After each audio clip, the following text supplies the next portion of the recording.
It's evening. Actually, not beautiful, but it's not hot, so we're enjoying that. We're on a field with dogs, a field we've been to before, that we find fairly easy to do measurements for our throws.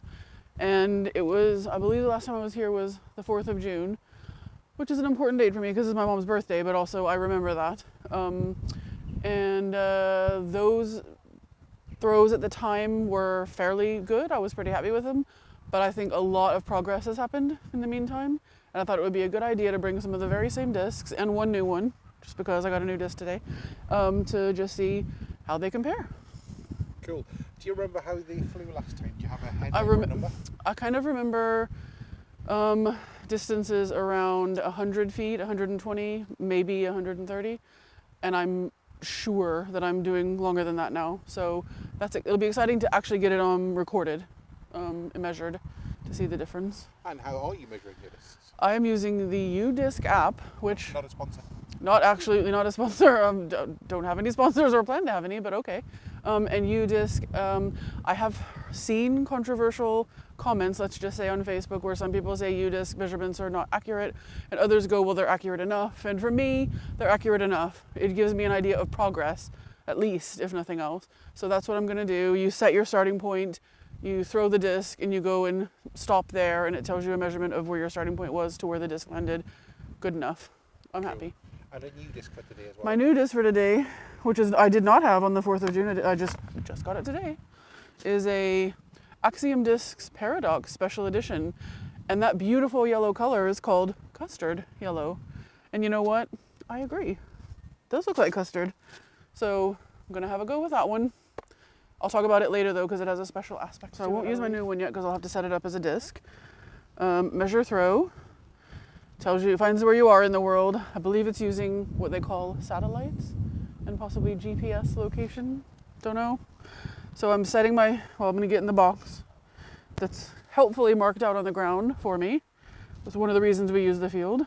And I can compare where the picture, that is roughly where the box is, isn't it? I know it's not actually painted at the time of that picture. So I've set my starting point. So I'm putting that away in my pocket. And Yeta by Castaplast was one of the ones I did. I was just back from America and had bought this disc, and I thought I'll have a go and see what it looks like throwing it. So I'm gonna see now if I can go further. There's a strong wind, actually. Pretty strong wind left or right, yes. This disc has a tendency to go, with my throwing, to go to the left, so it may stay straight. It depends how heavy the wind is, I guess. And I've changed my run up since the time. I've had a run up then, stopped having a run up, and I've gone back to one. So let's see. So I am looking for distance, but I would like accuracy as well. Right, so I'm gonna have a go first.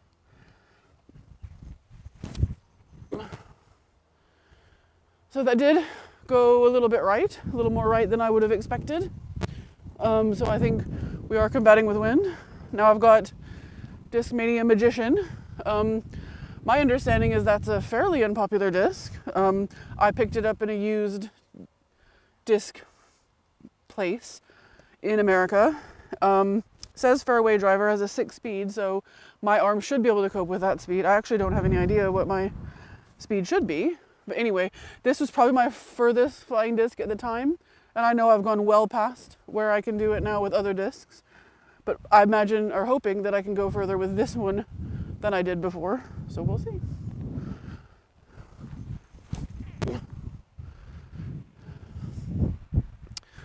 I'm not convinced that's any longer than it used to be. Dragon, also my understanding can be fairly unpopular disc.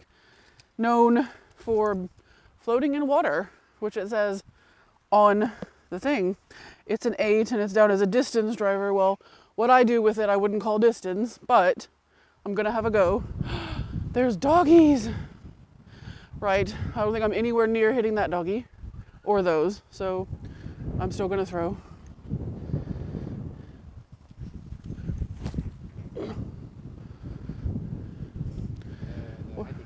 Yeah.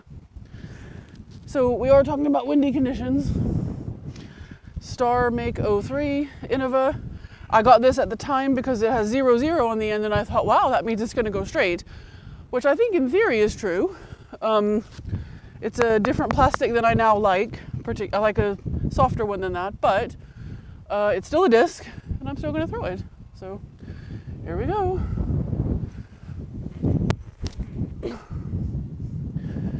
Now, I do think that's probably the furthest I've ever thrown that.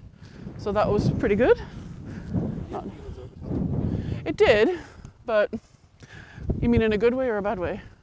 Held up like mugged, like money taken from it? Yeah. Or you mean? Now Keystone is from Latitude 64, and it's a putt and approach disc, which I've now taken back into my game. I hadn't used it for a while as an approach disc. At the time on the 4th of June, I threw this fairly far for a putter, but I guess at the time it didn't make any difference. I couldn't throw anything further than another thing. It didn't matter what kind of disc it was. Anyway, we'll see how far I can get this to go.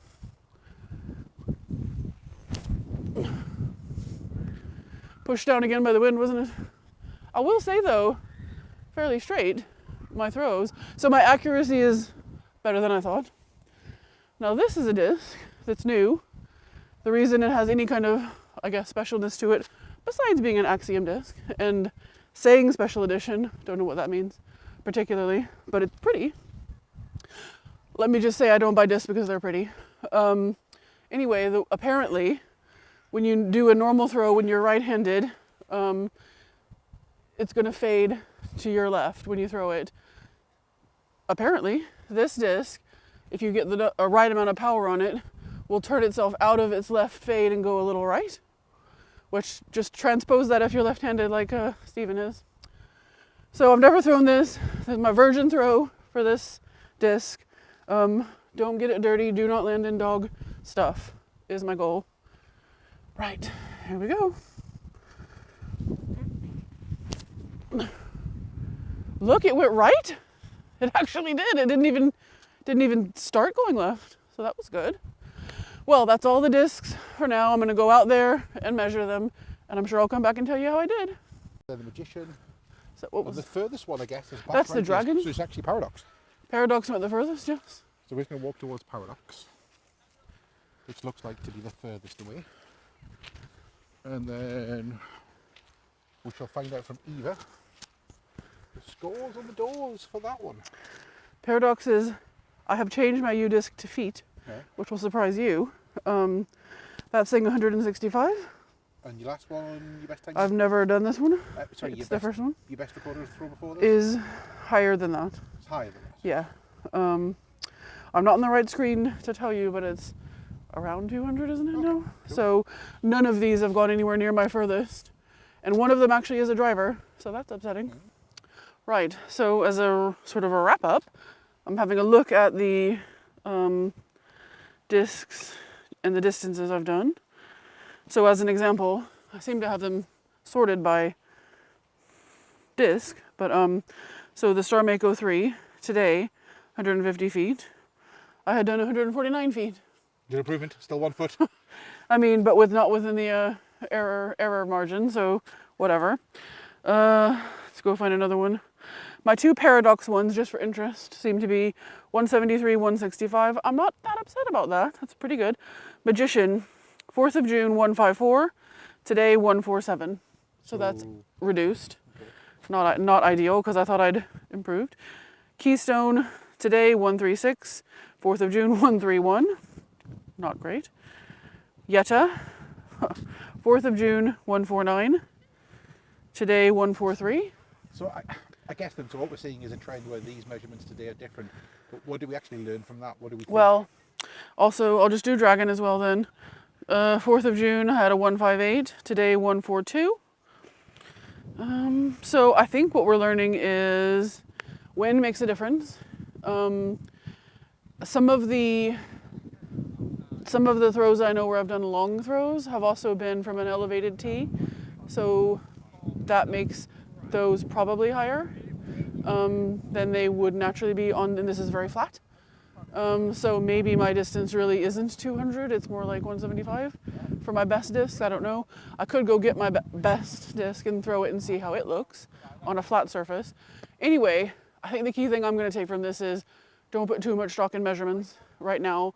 Good to measure progress, but also progress on the course and how you play, I think is how I'm going to go. What do you think? I think that makes a lot of sense. You think progress on the course, so the local course where we play, Which we're playing one tomorrow. which we're playing one tomorrow.